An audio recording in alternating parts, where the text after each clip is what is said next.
show you the CT6. I really like big luxury cars like this for this type of reason.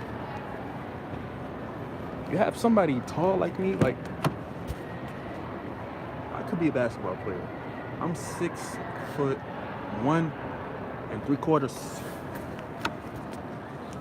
Look at all the back seat space in this car. Amazing. You need back seat space like this, big spacious cars like this. Obviously, if you pursue careers in chauffeur work, why not? Uber Black, Cadillac CT6. If I were to do Uber, I'd probably pick this because it's just, you can get the options of having a fuel efficient car and a big luxury car. What more would you want? Like, back in the day, this wouldn't have been practical because it probably would have most likely had a V8 in it. And a big Cadillac such as this, most definitely. And actually, for those of you who don't really know your history like that about Cadillacs, Cadillac actually was purchased from Ford by GM back in the day. I'm not sure what year it was, but yeah, Cadillac was a Ford luxury brand at first. We actually got, put them on camera, but the ATS-V sitting here, the one that Tall Guy Car Reviews did. Sorry, kid. Tall Guy Car Reviews, kind of ran into that. Just did a review on that, the ATS-V Coupe, and it's pretty blue. Oh my god, I really adore that blue. Kind of like, I think it's hyper blue metallic. It'll be a color I would get. I believe that's not the only car that gets that color. I believe a few Corvettes and Camaros actually do it too. And like Tall Guy Car Review said the other night, like, in case you really don't know, that car shares the platform with the sixth generation Camaro. Show you guys the front. Actually have TVs in the back. And, oh, I want to show you guys more. What caught my eye the other day when I was down here. I'm down here a lot. I love it down here in the GM Renaissance Center. Awesome cars here. Is to get this to come down, like this is like a kind of an armrest back here. It's a button right here. Kind of gotta push. And then you got functions for your seat. So you move the seat back and forward, and it'll just recline. Very, very awesome. Very luxury. Something you would probably see in a BMW or the Rolls-Royce equivalent, which is Rolls-Royce is actually owned by, I believe it's BMW nowadays.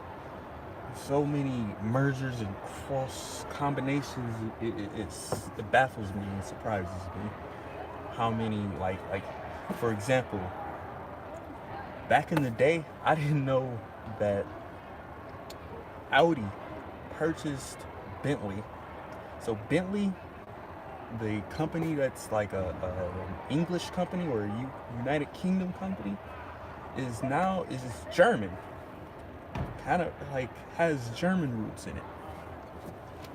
Interesting to figure out. So all these mergers and everything that's going around, and nothing's really kind of authentic like it was back in the day.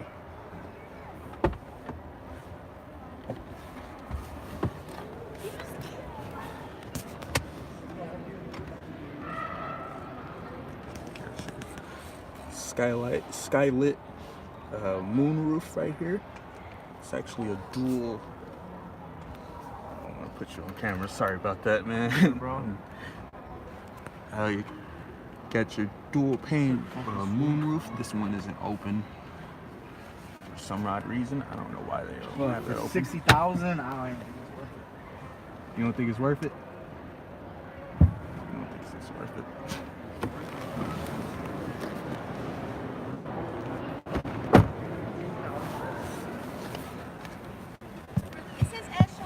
And another thing, I really like cars too with the heads-up display. First saw that in the C6 versions of the Corvette. To the point where you don't even have to take your eyes off the road. You can just see your speed. It's beamed up. You won't go over the speed limit and possibly danger yourself from getting a ticket or danger someone's life. Got the available Cadillac Super Cruise. I'm not sure what this top bar right here is for on the wheel. Someone can comment, tell me what that does. Those of you that own this car, has sort of a BMW-ish style wheel, controller wheel. When this is turned on, you can use it to control various functions, like from your climate control to your radio station. And also you got this button right here, it's really slick, for your glove box. It's kind of like taking a keynote out of Jaguars. I believe Jaguar has that sort of invisible kind of button that would open your glove box. Another thing from kind of like that's BMW-ish about this car, the gear lever is like a sort of a, I don't know, some weird, like, it's not like a direct lever, but it's like, I don't know, weird, but never been seen on an American car before. Usually, like I said, seen on foreign cars and BMWs, Mercedes, probably, yeah, cars of that nature.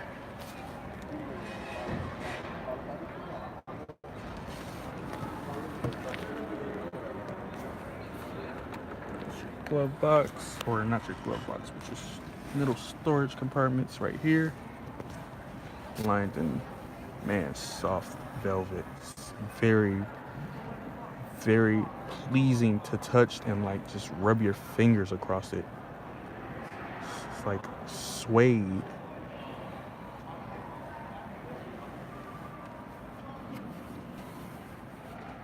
Very interesting take on your big American luxury sedan. I would like to see Chrysler do something like this. Make a big luxury car that's as big as a 7 Series. Because like I said, why would you not want a big American luxury car if you're buying a car? Or any car for that matter. Why wouldn't you want like a Rolls-Royce Phantom or a BMW 7 Series or a Mercedes S-Class? I believe it's the LS for Lexus.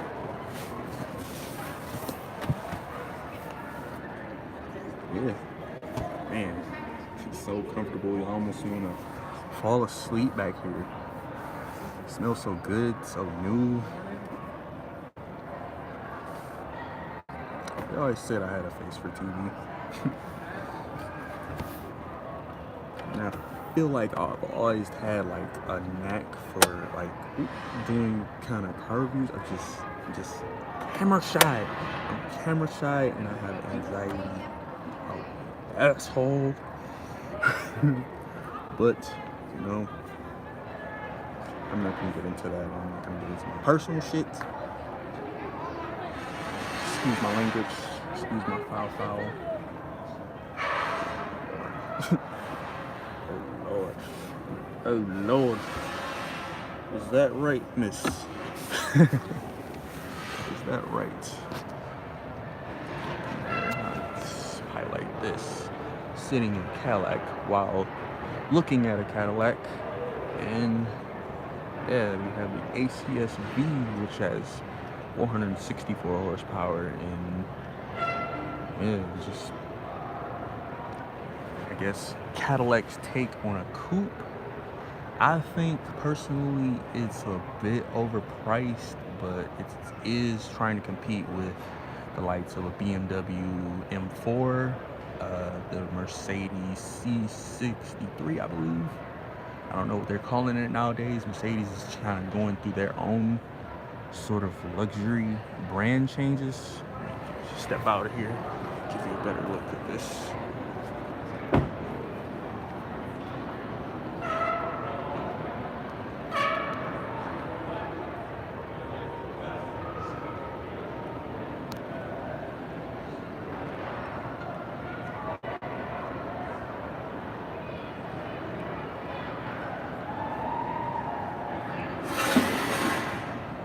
Really like the prow right here that Cadillacs have had, I believe, dating back to the 2014 models of the CTS.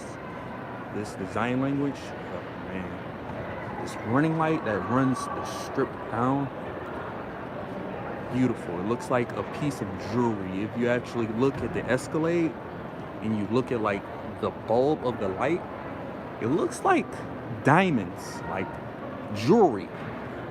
Like high-priced jewelry. If you like see rappers putting like, you know, a fully like bust down Rolex, you would see like it's just beautiful. And also these like kind of like art and science design of tail lamps, and man, I believe those kind of like tail lamps kind of debuted on the like CTS of 2002, 2003. I'm not sure when that car came out. I think it was 2003 though. It's 10 years old. I know that much. I was 10 years old, and I always kind of liked that car. It's just, I kind of knew what it was back in the day when I was that age.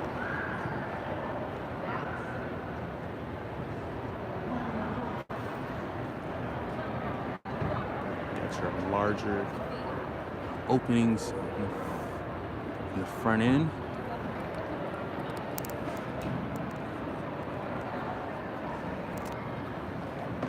Heat extractors up here.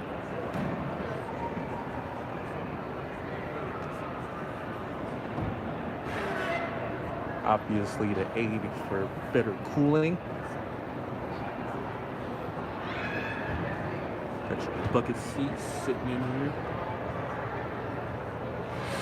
Or the interior. Oh, this is a manual. So the spirited driver. I personally live in a city, and even though it's not as big of a city as, say, New York, so not as big as a city as, say, New York, yeah, driving manual in the city is a bit of a hassle. Not because it's a manual and it's just old school technology, but just because it's a manual, and when you're sitting in traffic jam situations, you could really be stressing yourself out trying to shift between gears, brake, hit the gas, let off the clutch, trying not to burn out your clutch. You know, you don't really want to drive cars like this every day. But I mean, like, if it's your daily, go right ahead, be my guest, have at it. I know everyone wouldn't want to like do that every day, like to themselves, is drive a manual transmission car. Jeez, I'm leaving my stuff over here. I'm losing track of my thoughts. Losing track of myself.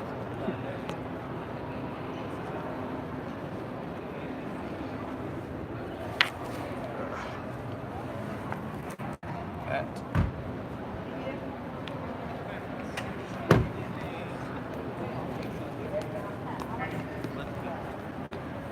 Thank God for Rockstar.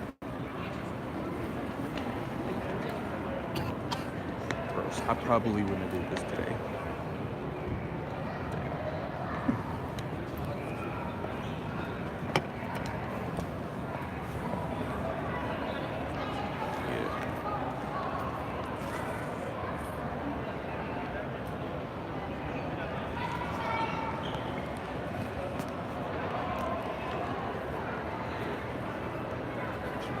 Exhaust pipes back here, quad tip exhaust pipes, which are centered. Like, that's something you really don't see on most cars. Like, is like the center reverse light. I wonder why they put it down there. I wonder if it's bright enough for in real life for people to like be able to see it, like see it, or is it LED? Don't know. Got your wing up here.